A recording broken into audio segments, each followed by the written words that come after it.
નમસ્કાર વિદ્યાર્થી મિત્રો, આપ સર્વે વિદ્યાર્થી મિત્રોનું સહૃદય હાર્દિક સ્વાગત છે આપણી મનપસંદ યુટ્યુબ ચેનલ ગુરુ જ્ઞાન શાળાની અંદર. મિત્રો આજે આપણે ધોરણ 4 વિષય પર્યાવરણ ચેપ્ટરની અંદર ચેપ્ટર નંબર 10 છે કબડ્ડી કબડ્ડી કબડ્ડી સ્વાધ્યાય પોથીનું એટલે કે સ્વ અધ્યયન પોથીનું સંપૂર્ણ સોલ્યુશન આપણે કરવા જઈ રહ્યા છીએ. તો તમારે વિડીયો લાસ્ટ સુધી જોવાનું છે. મિત્રો પસંદ આવે તો તમારે એક લાઈક પણ કરી દેવાની છે.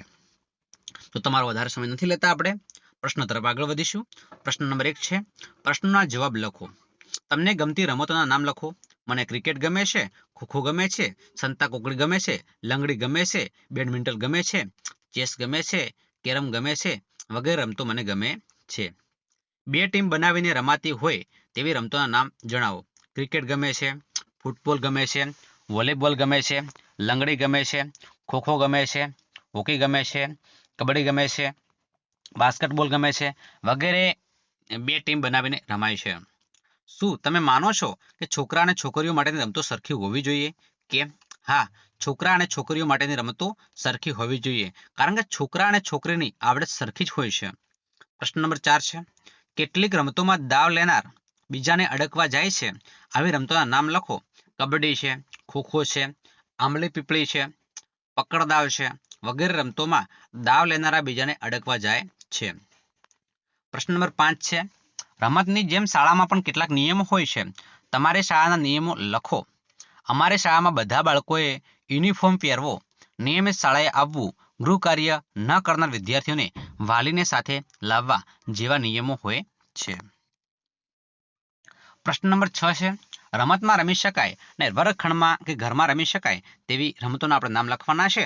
તો મેદાનમાં રમી શકાય તેવી રમતો છે ક્રિકેટ છે, ખોખો છે, વોલીબોલ છે, ફૂટબોલ છે, કબડ્ડી છે, હોકી છે, બેડમિન્ટન છે, સંતાકુકડી છે, બાસ્કેટબોલ છે વગેરે વગેરે વગેરે. વર્ગખંડમાં રમી શકાય તેવી રમતો છે કેરમ છે, ચેસ છે, સાપસીડી છે, લૂડો છે, અંતાક્ષરી છે, શબ્દશોધ છે વગેરે વગેરે વગેરે. પ્રશ્ન નંબર 2 છે, ખોટો શબ્દ છેકી નાખવાનો છે. કબડ્ડીની રમતમાં 12 ખેલાડીઓ હોય છે. ચેસ વ્યક્તિગત રમાતી રમત છે. કબડ્ડી રમવા કોઈ પણ વસ્તુની જરૂર પડતી નથી. નંબર 4 છે, ક્રિકેટની રમતમાં એમ્પાયરની જરૂર હોય છે. છોકરા અને છોકરીઓ માટેની રમતો સમાન હોવી જોઈએ. ખોખો મેદાનમાં રમાતી રમત છે. મિત્રો અહીંયા ફકરો વાંચી પ્રશ્નોના જવાબ આપણે લખવાના હોય છે. તો ફકરો મિત્રો ખાસ વાંચી લેવો. નંબર 1 છે, શિક્ષકે વર્ગના બાળકોને કયા કયા કામ સોંપ્યા હતા? શિક્ષકે વર્ગના બાળકોને વર્ગની સફાઈ કરવાનું અને વૃક્ષોને પાણી પાવાના કામ સોંપ્યા છે. જોયેલ કામ કરવા વિશે શું વિચારે છે? તો જોયેલ કામ કરવા વિશે વિચારે છે કે સફાઈનું કામ તો છોકરીઓ એ જ કરવાનું હોય છે. શું જોયેલનું વર્તન યોગ્ય કહેવાય? કેમ? ના, જોયેલનું વર્તન યોગ્ય ન કહેવાય, કેમ કે બધાએ બધા કામ કરવા જોઈએ અને કામમાં છોકરા છોકરીઓ ભેદભાવ ન હોય. પ્રશ્ન નંબર 4 છે, બિલવાને કેમ દુઃખ થયું હશે? જોયેલે સફાઈનું કામ માત્ર છોકરીઓએ કરવાનું હોય એવું કહ્યું છે, તેથી બિલ્લાને દુઃખ થયું હશે. નંબર 5 છે, શું તમે પણ જોયેલના જેવું વિચારો છો ને કેમ? ના, હું જોયેલ જેવું નથી વિચારતો. બધાએ બધા કામ કરવા જોઈએ, પછી તે છોકરો હોય કે છોકરી. પ્રશ્ન નંબર 6 છે, બિલવાની ફરિયાદ પછી શિક્ષકે શું કર્યું હશે? તો બિલ્લાની ફરિયાદ પછી શિક્ષકે વિદ્યાર્થીઓને કામ કરવામાં સમાનતા હોય છે એ વાત સમજાવી હશે. પ્રશ્ન નંબર 4 છે, તમારે શાળામાં નીચેની પ્રવૃત્તિઓ કોણ કરે છે? રાઈટનું નિશાની કરો. તો મિત્રો તમારે નીચે જોવાનું છે કે પ્રાર્થના કાર્યક્રમનું સંચાલન ભાઈઓ કરે છે, બહેનો પણ કરે છે. વર્ગખંડની સફાઈ પણ બંને કરે છે. સાંસ્કૃતિક કાર્યક્રમમાં ભાગ છોકરાઓ પણ લે, છોકરીઓ પણ લે છે. વર્ગખંડમાં ખોલવા અને બંધ કરવા છોકરા પણ કરી શકે, છોકરી પણ કરી શકે છે. મેદાનની સફાઈ છોકરાઓ પણ કરે છે, છોકરીઓ પણ કરે છે. કોઈ પણ સ્પર્ધામાં ભાગ લેવો છોકરાઓ પણ ભાગ લે છે, છોકરીઓ પણ ભાગ લે છે. બંને રાઈટ કરેલું છે. પ્રવેશોત્સવનું સંચાલન એ પણ બંને કરે છે. વૃક્ષોને પાણી પાવું ફક્ત છોકરાઓ કરે છે, બેનો લગભગ કરતી નથી. યોગાસન અને રમતો બંને રમે છે. સંગીતના સાધનો બંને વગાડે છે. પુસ્તકોનું સંચાલન છોકરાઓ કરતા નથી. બરાબર છે. એ આપણે શાળા પર જેવું લખવાનું છે. શું કોઈ પ્રવૃત્તિ માત્ર છોકરાને માત્ર છોકરીઓ કરતી હોય? જો હા તો કઈ? વૃક્ષોને પાણી પાવાનું કાર્ય માત્ર છોકરાઓ જ કરે છે, જ્યારે પુસ્તકાલયનું સંચાલન માત્ર છોકરીઓ દ્વારા કરવામાં આવે છે. છોકરા અને છોકરીઓ બંને ભાગ લેતા હોય તેવી પ્રવૃત્તિઓ કઈ કઈ છે? તો પ્રાર્થના સંચાલન છે, વર્ગખંડની સફાઈ, સાંસ્કૃતિક કાર્ય વગેરે વગેરે વગેરે. મેદાનની સફાઈ, કોઈ પણ સ્પર્ધામાં ભાગ લેવો, પર્વોત્સવનું સંચાલન, યોગાસન, રમતો વગેરે વગેરે વગેરે. ઉપરના કોષ્ટકના આધારે તમે કહો છો કે શું તમામ પ્રવૃત્તિ છોકરા અને છોકરીઓ કરવી જોઈએ અને કેમ? હા, તમામ પ્રવૃત્તિ છોકરા અને છોકરીઓએ કરવી જોઈએ, કેમ કે આ પ્રવૃત્તિઓ કરવાથી તેમનામાં તે આવડત આવે છે અને કામ શીખવા મળે છે, નવું કરવાનો આનંદ આવે છે. પ્રશ્ન નંબર 5 છે. ભાવિના પટેલનું ચિત્ર તમે જોઈ શકો છો. ભાવિના પટેલ એક પેરા ટેબલ ટેનિસ ખેલાડી છે. તેઓ ગુજરાતના મહેસાણા જિલ્લાના વડનગરના છે. તેમને 1 વર્ષની ઉંમરે પોલિયો થયો હતો. તેમને ટોક્યો પેરાલિમ્પિક્સ 2020માં મહિલા સિંગલ ક્લાસમાં 4 સિલ્વર મેડલ જીતીને ઇતિહાસ રચ્યો હતો. તે વિરાટ કોહલી છે. વિરાટ કોહલી ભારતનો આંતરરાષ્ટ્રીય ક્રિકેટર અને વિશ્વના શ્રેષ્ઠ બેટ્સમેનમાં એક ગણાય છે. તે ભારતીય ક્રિકેટ ટીમનો ભૂતપૂર્વ કેપ્ટન છે અને ક્રિકેટ જગતના સિક્કુ અને કિંગ તરીકે ઓળખાય છે. કિંગ કોહલી તરીકે ઓળખાય છે. તેના નામે ક્રિકેટના 3 ફોર્મેટમાં ઘણા રેકોર્ડ પણ છે. એના પછી મિત્રો તમે જોઈ શકો છો અનુપ કુમાર છે. અનુપ કુમાર એક ભારતીય ભૂતપૂર્વ કબડ્ડી ખેલાડી છે. તે ભારતના ભૂતપૂર્વ કબડ્ડી ટીમના કપ્તાન રહી ચૂક્યા છે.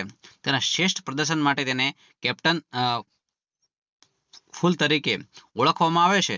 તેની આગેવાનીમાં ભારતીય ટીમ એશિયન ગેમ્સમાં ગોલ્ડ મેડલ અને વર્લ્ડ કપ જીત્યો છે. પારુલ પરમાર છે. પારુલ પરમાર ગુજરાતના એક પ્રખ્યાત પેરા બેડમિન્ટન ખેલાડી છે. તેમનો જન્મ ગાંધીનગરમાં થયો હતો. તેમણે અનેક આંતરરાષ્ટ્રીય ટુર્નામેન્ટમાં 30થી વધુ ગોલ્ડ મેડલ અને વર્લ્ડ ચેમ્પિયનશિપમાં 4 ગોલ્ડ મેડલ જીત્યા છે. ભારત સરકારે તેમને 2009માં અર્જુન એવોર્ડ એનાયત કર્યો હતો. પ્રશ્ન નંબર 6 છે. નીચેની પરિસ્થિતિમાં તમે શું વિચારો છો? આરાધ્યાને તેની મમ્મી છોકરાઓ સાથે રમવાની ના પાડે છે.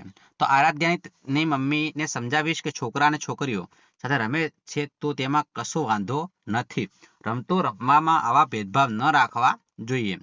દોડની રમતમાં તમે બીજો નંબર દોડો છો અને તમારાથી પ્રથમ નંબર દોડનારની ભૂલથી તમારા હાથ વડે ધક્કો વાગી જતા તે પડી જાય છે. હું તે ખેલાડીને ઊભો કરીને તેની માફી માંગીશ અને તેને ફરીથી દોડવા માટે પ્રોત્સાહિત કરીશ. અમે ફરીથી સ્પર્ધામાં દોડવા લાગીશું. નંબર 3 છે.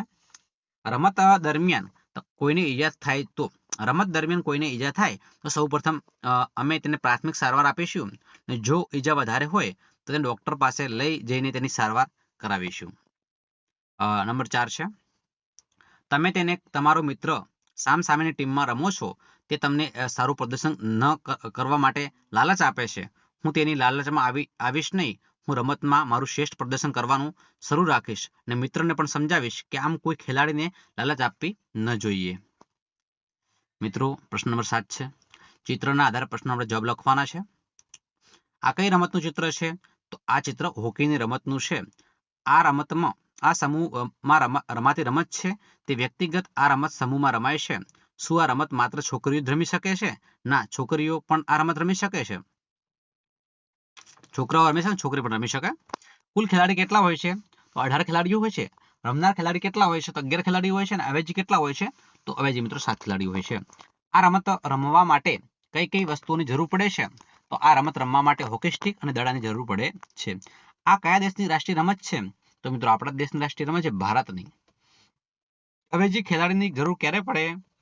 તો કોઈ ખેલાડી ઈજાગ્રસ્ત થાય તો અવેજી ખેલાડીની જરૂર પડે છે. તમને ગમતી કોઈ રમત વિશેની તમારા શિક્ષકની મદદથી લખવાની છે. તો ક્રિકેટ વિશે મિત્રો મેં લખ્યું છે. તમને જે ગમતી હોય તમે લખી શકો છો. મિત્રો વર્ગીકરણ છે વ્યક્તિગત રમાતી રમત અને મિત્રો સમૂહમાં રમાતી રમતો છે. ઊંચી કૂદ છે, લાંબી કૂદ છે, ચક્ર ફેંક છે, ચેસ છે, તીરબાજી છે. આ વ્યક્તિગત રમાય છે અને સમૂહમાં રમાતી રમતો છે. ખોખો છે, કબડ્ડી છે, વોલીબોલ છે, ફૂટબોલ છે અને ક્રિકેટ છે. તો મિત્રો આ છે આપણો આજનો વિડીયો લેક્ચર. વિદ્યાર્થી મિત્રો તમને પસંદ આવ્યો હોય તો વિડીયો અચૂક લાઈક કરજો. ચેનલ પર નવા હોય ચેનલને મિત્રો હજુ સુધી આપણે સબસ્ક્રાઇબ ન કરી હોય ચેનલને મિત્રો અચૂક સબસ્ક્રાઇબ કરજો. બાજુમાં આપેલા બેલ આઇકનને પણ પ્રેસ કરજો જેથી કરીને આવનારા વિડીયો નોટિફિકેશન આપ સૌ વિદ્યાર્થી મિત્રોને મળતી રહે. ફરી મળીશું નેક્સ્ટ વિડીયોમાં. ત્યાં સુધી આવજો. જય હિન્દ, જય ભારત.